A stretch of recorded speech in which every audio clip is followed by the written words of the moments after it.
distribusi pada saat kita menjawab hasil dari uji chi-square itu sendiri gitu. Ini teori-teori dasarnya seperti ini, kemudian distribusi chi-square-nya aslinya itu adalah seperti yang ada di bagan ini, itu Y sama dengan Y0 dalam kurung X kuadrat dipangkatkan setengah dikalikan V dikurangi 2 dan seterusnya itu ya. Yang ini. Coba di ini Mbak View. Nah, ini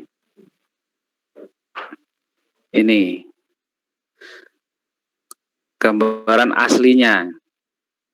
Jadi asli rumus dari distribusi chi-square itu seperti ini. Yang pada hasil akhirnya sama seperti distribusi normal yang distandarkan atau yang dibakukan kayak kemarin itu. Z yang dari distribusi normal yang dibakukan, ya, di mana formulanya akhirnya adalah Z sama dengan X min mu per sigma kan gitu, per akar N. Ya, pakai T juga bisa kan, X min mu per sigma per akar N sama. Rumusnya sama, dia pembedanya hanya di penggunaan jumlah sampelnya. Kalau chi-square, bedanya adalah di datanya, skala pengukuran datanya. Dia sifatnya itu ordinal atau nominal ya. Nanti coba kita cek. Terus ke bawah ya, di lagi. Nah, ini hanya apa ya? Tahapan pengujian. Nah, tahapan pengujian sama persis dengan uji hipotesis itu. Jadi langkah pertama menentukan rumusan hipotesis alternatifnya, langkah kedua taraf nyatanya, alfanya berapa gitu kan. Tahap ketiga uji statistiknya chi-square. Tahap keempat itu yang ini. Jadi V itu adalah derajat bebas. Degree of freedom, DF, DB atau V sama ya. Jadi V itu di sini ditulis V itu berarti derajat bebasnya. Derajat bebas kalau misal di dalam uji chi-square itu setelah hasil dari inputan data kemudian ditabulasi, karakteristik data dari uji chi-square itu dia masuk dalam kategori ordinal, di mana kategorinya masuk dalam matrik baik kolom dan barisnya. Itu nanti di bawah. Makanya kenapa di V itu K dikurangi 1 ya untuk apa? Untuk melihat degree of freedom-nya di dalam tabel. Jadi K itu banyaknya peristiwa yang terjadi karena peristiwanya berbentuk kolom, ditaruh dalam bentuk kolom, maka K itu adalah kolom, B itu adalah baris, dan seterusnya nanti ya di bawah. Sama persis seperti ini tingkat keyakinannya, kemudian penarikan kesimpulan. Ini kan sama kayak pengujian hipotesis itu. Terus bawah.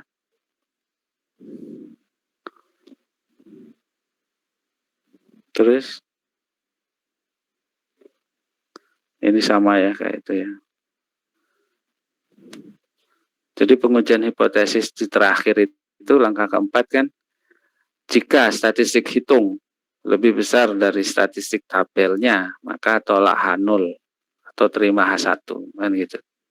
Itu sudah berlaku umum.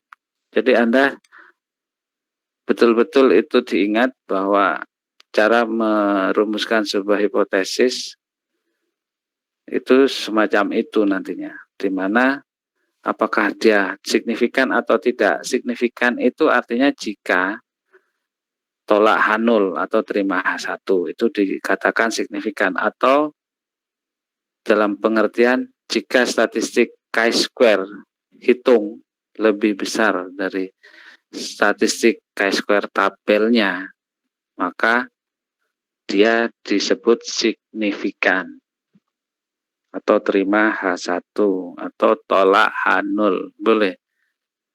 dikatakan signifikan itu jika H alternatif yang masuk dalam kategorinya, atau terima H1 atau terima HA atau terima H alternatif ya sama, atau tolak H0 kalau bicara H0-nya kan. Tapi kita lihat dari H alternatifnya itu gitu. Berapapun alfa yang dipakai ya. Nanti beda di dalam tabelnya, tabel chi-square-nya itu kita lihatnya nanti ya setelah lihat soal-soal. Terus ke bawah tabel ya ini tabel chi-square-nya itu atau rumusan dulu ya. Rumusan chi-square-nya itu adalah ini rumusnya, formulanya. Jadi chi-square sama dengan sigma C dalam kurung OIC ya dikurangi EIC dalam kurung dikuadratkan dibagi EIC. O itu adalah observasi pengamatan kita. Jadi kalau tadi Anda mensurvei pelayanan dalam BAK di universitas, nah itu adalah observasi Anda. Cara mendapatkan hasil observasinya menyebarkan kuesioner untuk dijawab oleh mahasiswa lain, kemudian Anda collect, kemudian Anda input, Anda rekap, hasil rekapannya itu masuk dalam kategori ini. Itu adalah hasil observasi. Ditulisnya O ya. Ada yang nulisnya nanti itu X. XIC. Kalau yang E-nya ditulis M. Jadi beda notasi aja sih sebenarnya.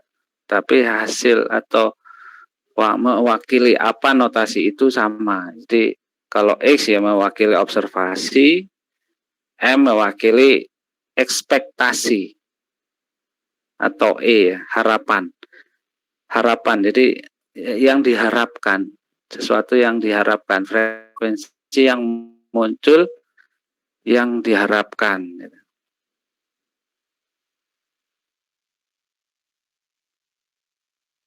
Kayak misalnya mata dadu pengharapan untuk madu 3, peluangnya untuk muncul mata dadu 5 dan seterusnya kan. 1 sampai 6 itu peluangnya sama, sehingga penulisan frekuensi harapannya untuk percobaan dadu itu kan 1/6 untuk mata dadu 1, 1/6 mata dadu 2 dan seterusnya ya sampai mata dadu 6. Kalau mata uang itu berarti setengah. Kalau pemilihan ketua kelas atau komting ya, di mana komtingnya ada 3,